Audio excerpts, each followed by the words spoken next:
I remember discovering new music through burned CDs, my friends asking, "Hey, have you heard this yet? You're gonna love it."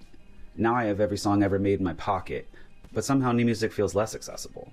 Because unlimited access didn't expand culture, it flattened the space of curiosity and trust that friends used to build around our favorite sounds and ideas. See, Fugazi weren't successful because of mass exposure through an algorithm. They established a community based on DIY ethics that slowly expanded by word of mouth. Sub Pop pressed a tiny run of Nirvana's first single, college radio picked it up, and zines wrote about it. Culture used to scale through trusted connection and the cultivation of taste through shared interests. You might think this is what an algorithm does as well, but is it? I saw Tame Impala at their first New York show in 2010. Friend dragged me out to Glasslands for the Northside Festival. It was a bunch of people crammed into a small old warehouse, unsure what we were in for. That's what South by Southwest used to feel like as well. I saw Grimes blast Oblivion on top of a parking garage on Red River a few months before Visions was released. I didn't know what I was hearing, but I was definitely there to find out. Before algorithms, our discoveries weren't optimized. We were hoping our friends would like these new things we just heard about.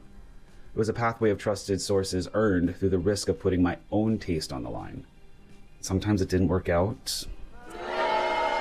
Now discovery lives in feeds. AI remixing what already worked. It takes 1,000 inputs, blends them, and hands them back. But that's just taking culture into a circle of nostalgia. If you train a system on yesterday's winners, it gives you a safe and sanitized version of yesterday. I don't want to live in a future filled with Paul McCartney's sounds. Oldies are great, but I'm hoping for a whole new world every time I hear something cool. Aren't you? And it's not just music. The economy right now is riding a massive AI build-out. Data centers, power plants, cloud infrastructure.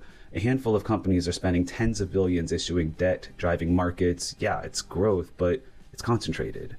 Like playlists. Massive artists driving streams. New artists left to rot if they don't fit into one of those playlists perfectly. When everything optimizes around what already wins, breakthrough becomes uncommon and eventually impossible. When I think about South by Southwest, I don't think about nostalgia. I remember the risks. Someone putting Grimes on a bill before she'd broken. Someone bringing a little-known Aussie band halfway around the world to play to 200 people in a Brooklyn warehouse. A friend handing me a CD and saying, "Trust me, you're gonna like this." That's how new ideas used to take hold, not through centralized nostalgia. AI can't replace the connection created by one person passing along something they just found to their friend like a secret meant just for that moment. Culture doesn't start with unlimited access. It starts with risk and the unknown.